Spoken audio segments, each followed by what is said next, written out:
Hello everyone, welcome back aboard the night train and welcome back to part 2 of modelling the farmyard in the back corner of the layout. Weirdly, this part's going to be focusing quite a lot on perimeter and fencing, as I've got some flexible foam dry stone walling to paint and weather for the farmyard. I'm going to be looking at scratch building plank fencing out of coffee stirrers, and also scratch building a wire and post fence out of old guitar string and kebab skewers. So quite a lot of scratch building work, as well as finally making a start on the vegetation and building up the shrubbery and trees and things around the farmyard as well. So stay tuned and let's get into it. With the bulk of the surface work done, it's time to start adding detail. For the yard perimeter, I'm modelling this as an old dry stone wall that runs by the railway. Some of you might recognise this walling, as it's the foam dry stone walling designed and produced by YouTube channel That Model Railway Guy. Check them out for more great videos on model railway construction, reviews and techniques. As this wall is going to be running by the railway, I'm painting two different effects on either side. For the rail facing side, once I've added some lighter highlights, it's weathered and blackened to give the impression of coal soot settling on the stones. To achieve this, I dab on small brushes of light grey and black paint, and then press on a cloth or wipe to remove the excess to blend them in together. Black paint is lightly brushed across the top of the stones, in between where more coal dust will have settled.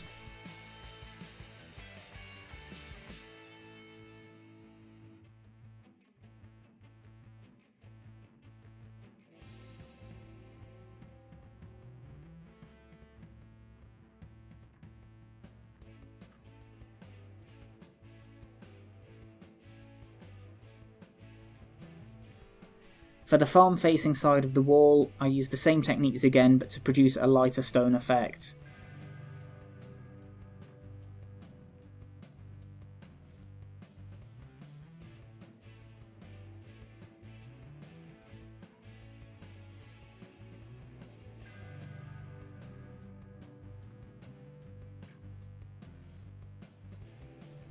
I also use a mix of light and dark browns at the base of the wall to simulate dry and fresh mud kicked up by tractor tyres over time.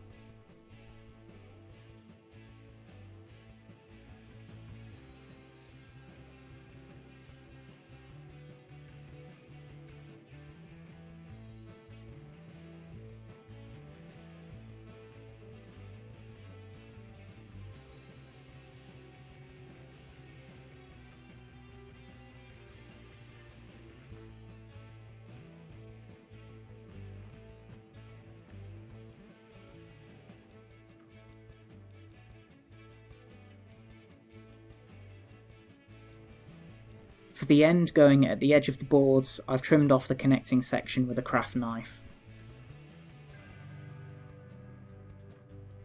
With some Yoo-hoo glue and heavy objects to hold it in place, the walling was glued down and together, the flexible foam curving nicely.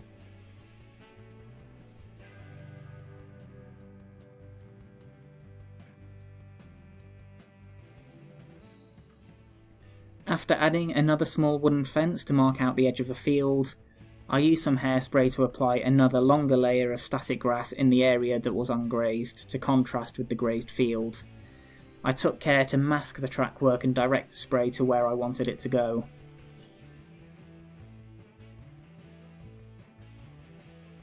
For the baseboard perimeters, I envisioned some removable fencing posts behind the open shed. For this, I made use of magnetic paper, which I cut into strips.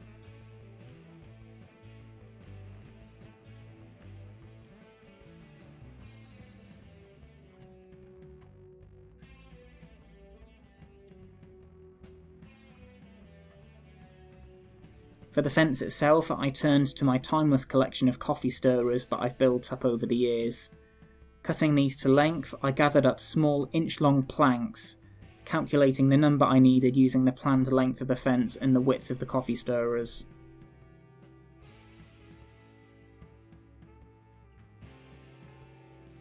The planks were then glued to the non-magnetic side of the strips of magnetic paper.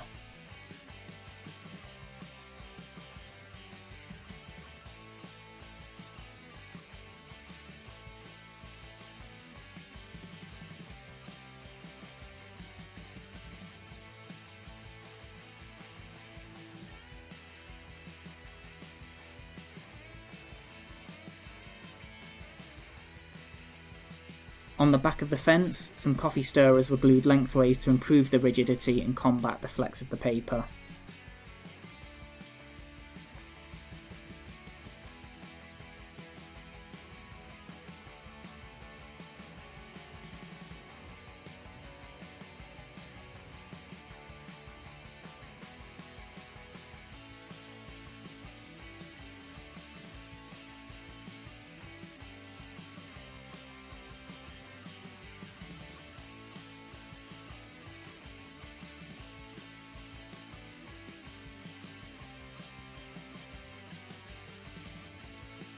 The fence planks were then primered.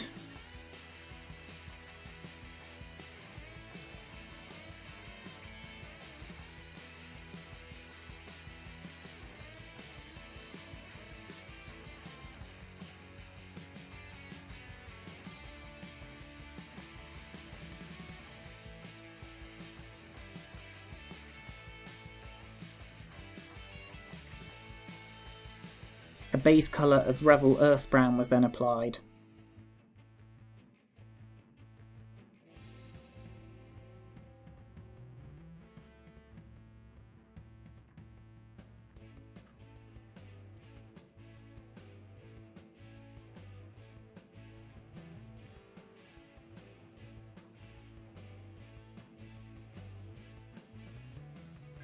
Using a variety of wood weathering washes, I painted random planks in washes to simulate a fence that has had pieces progressively replaced over time, with different types and ages of wood.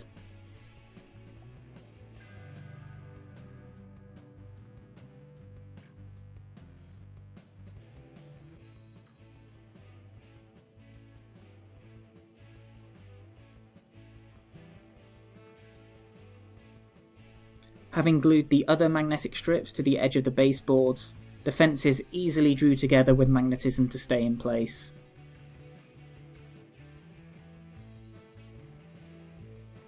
With the fencing in place, it was finally time to start adding foliage.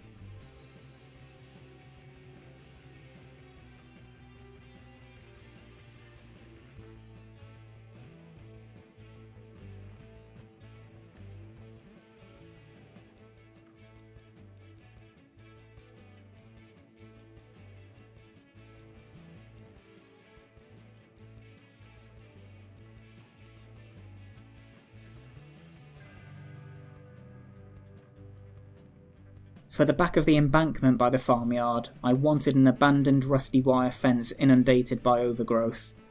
To scratch build the fence, I turned to kebab skewers, cutting these into inch-long lengths.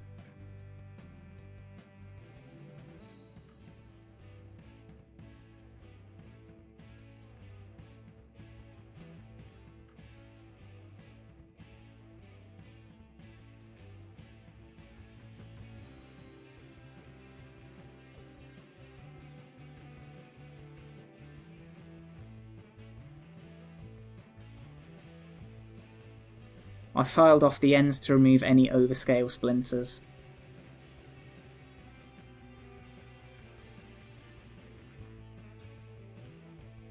These were then primed and painted in a grey-green base colour to simulate wood taken over by lichen.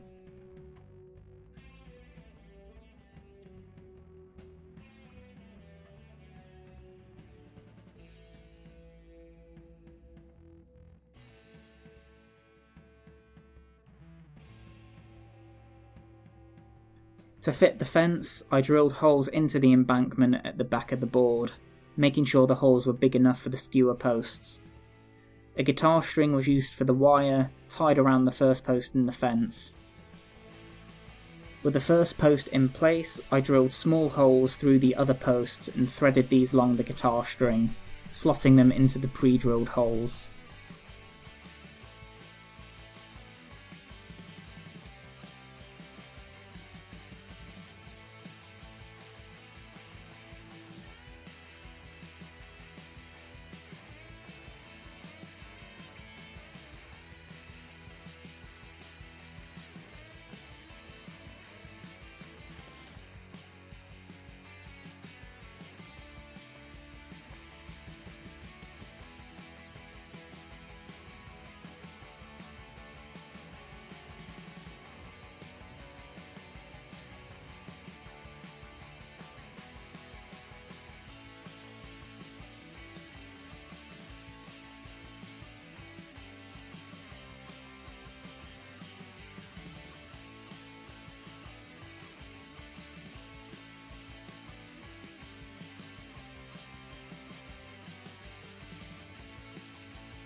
PVA glue was applied in drops at the base of the posts to secure them in place.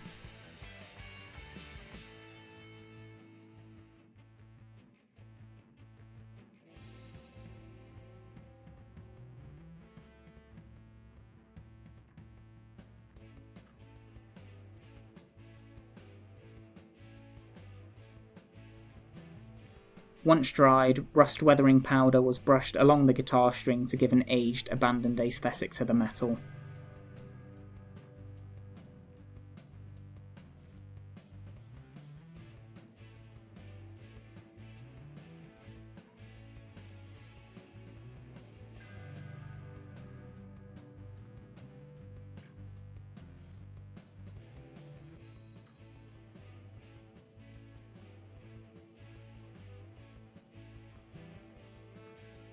With the wire fence in place, I then set about putting down a layer of bushes and lichen to begin building up the overgrowth.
It's looking much better, isn't it? A lot better than just the flat surface we started out with.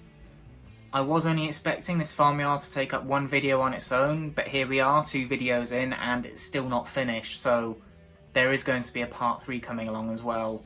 In the next video, I'll be covering using laser cut plants to really improve the variety of foliage going on around the farmyard and the embankment, as well as a little bit more detailing and different static grasses and that as well. So yeah, once I've got all that done, I'll be back here and showing you exactly how it's turned out. So yeah, I'll be back very soon with one final video showing you what this finished farmyard is actually going to look like. So, very exciting. Thanks for tuning in, and I'll see you in the next one. Take care.